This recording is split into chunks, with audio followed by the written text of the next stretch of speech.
नमस्कार, स्वागत है आपका। आपके साथ मैं दीपेश बरगले। दिल्ली में आम आदमी पार्टी से दोस्ती और पार्टी के भीतर की कलह कांग्रेस की नैया डुबो सकती है। शुरुआत अरविंदर सिंह लवली कर चुके हैं। आपके साथ गठबंधन और कुछ नेताओं पर उंगली उठाकर अरविंदर सिंह लवली ने अपने तेवर दिखा दिए हैं।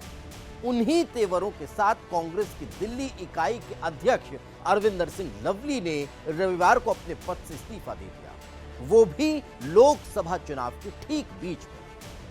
अब तेजी से घटनाक्रम दिल्ली में बदल रहा है और कांग्रेस के भीतर बड़े भूचाल की आहट सुनाई देने लगी है। अरविंदर सिंह लवली का इस्तीफा होते ही कई नेता उनके समर्थन में उतर आए हैं। संदीप दीक्षित समेत कई कांग्रेस नेताओं का अरविंदर सिंह लवली की आवाज पर मेलजोल शुरू हो चुका है। लिहाजा दिल्ली कांग्रेस में इस गुट के बागी होने की आशंकाएं जोर पकड़ने लगी। संदीप दीक्षित ने लवली के सुर में सुर मिलाए। संदीप दीक्षित दिल्ली में अरविंद केजरीवाल के कटु आलोचक और आम आदमी पार्टी के साथ गठबंधन के धुर विरोधी रहे हैं। फिलहाल संदीप दीक्षित ने लवली के सुर में सुर मिला डाले हैं। संदीप दीक्षित खुलकर अरविंदर सिंह लवली का समर्थन कर रहे हैं। अपने एक बयान में संदीप दीक्षित दावा करते हैं कि कांग्रेस का अध्यक्ष बनना कांटों का ताज है। इसके बावजूद पिछले 6-8 महीने में उन्होंने मेहनत करके पार्टी खड़ी की। सबको यह लगा था कि धीरे धीरे कांग्रेस जागृत हो रही है। लवली के इस्तीफे पर संदीप दीक्षित कहते हैं कि कांग्रेस अध्यक्ष और कांग्रेस का कार्यकर्ता होकर उनमें एक व्यक्तिगत पीड़ा है। अब जिस तरह संदीप दीक्षित लवली के इस्तीफे को उनका दर्द बता रहे हैं, उसके मायने निकाले जाएं तो ये कांग्रेस से उनके बागी होने के संकेत हो सकते हैं। कांग्रेस ने नेताओं के विरोध को दरकिनार किया। लोकसभा चुनाव के लिए जून 2023 में बने इंडी गठबंधन का हिस्सा कांग्रेस और आम आदमी पार्टी दोनों। इंडी गठबंधन के तहत की दोनों पार्टियां मिलकर लोकसभा चुनाव लड़ रही हैं। समझौते के तहत 4 सीटों पर आम आदमी पार्टी और 3 सीटों पर कांग्रेस के उम्मीदवार उतारे गए हैं। हालांकि कांग्रेस पार्टी के भीतर ऐसे कई नेता हैं जो आपके साथ गठबंधन से नाखुश हैं। संदीप दीक्षित को इस लिस्ट में सबसे ऊपर रखा जा सकता है, वो इसलिए कि कई बार उन्होंने खुलकर विरोध किया था।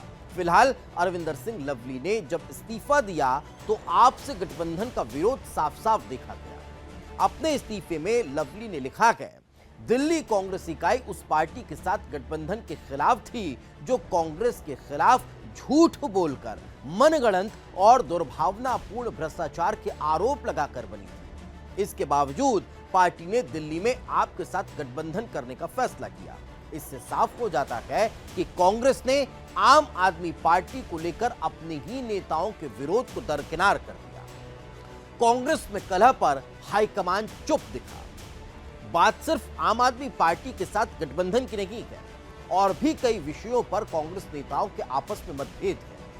इनमें चाहे अरविंदर सिंह लवली और दीपक बाबरिया के बीच मतभेद की बात हो या कन्हैया कुमार उदित राज जैसे बाहरी नेताओं की दिल्ली में एंट्री का विरोध हो, कांग्रेस हाईकमान पार्टी के भीतर की कलह को दूर नहीं कर पाया है। उदाहरण लवली सिंह का इस्तीफा देखिए, जिसमें बाकायदा दिल्ली प्रभारी के ऊपर आरोप लगाए गए हैं। लवली ने इस्तीफे में लिखा, दिल्ली कांग्रेस के वरिष्ठ नेताओं की तरफ से लिए गए सभी सर्वसम्मत फैसलों को एआईसीसी महासचिव ने एक तरफा वीटो कर दिया है। डीपीसीसी अध्यक्ष के रूप में मेरी नियुक्ति के बाद से एआईसीसी महासचिव ने मुझे डीपीसीसी में कोई वरिष्ठ नियुक्ति करने की अनुमति नहीं दी है। डीपीसीसी के मीडिया प्रमुख के रूप में एक अनुभवी नेता की नियुक्ति के मेरे अनुरोध को स्पष्ट रूप से अस्वीकार कर दिया गया है। आज तक एआईसीसी महासचिव ने डीपीसीसी को शहर के सभी ब्लॉक अध्यक्षों की नियुक्ति की अनुमति नहीं दी है। नतीजा यह हुआ कि दिल्ली के 150 से ज्यादा ब्लॉकों में फिलहाल कोई ब्लॉक अध्यक्ष नहीं। क्या चुनावों के बीच लवली बदलेंगे पाला? लवली को अगस्त 2023 में दिल्ली कांग्रेस इकाई के अध्यक्ष का पद मिला था। अभी दिल्ली में लोकसभा चुनाव से ठीक 28 दिन पहले उन्होंने पद से इस्तीफा दे दिया। हालांकि वो कांग्रेस पार्टी में बने हुए हैं।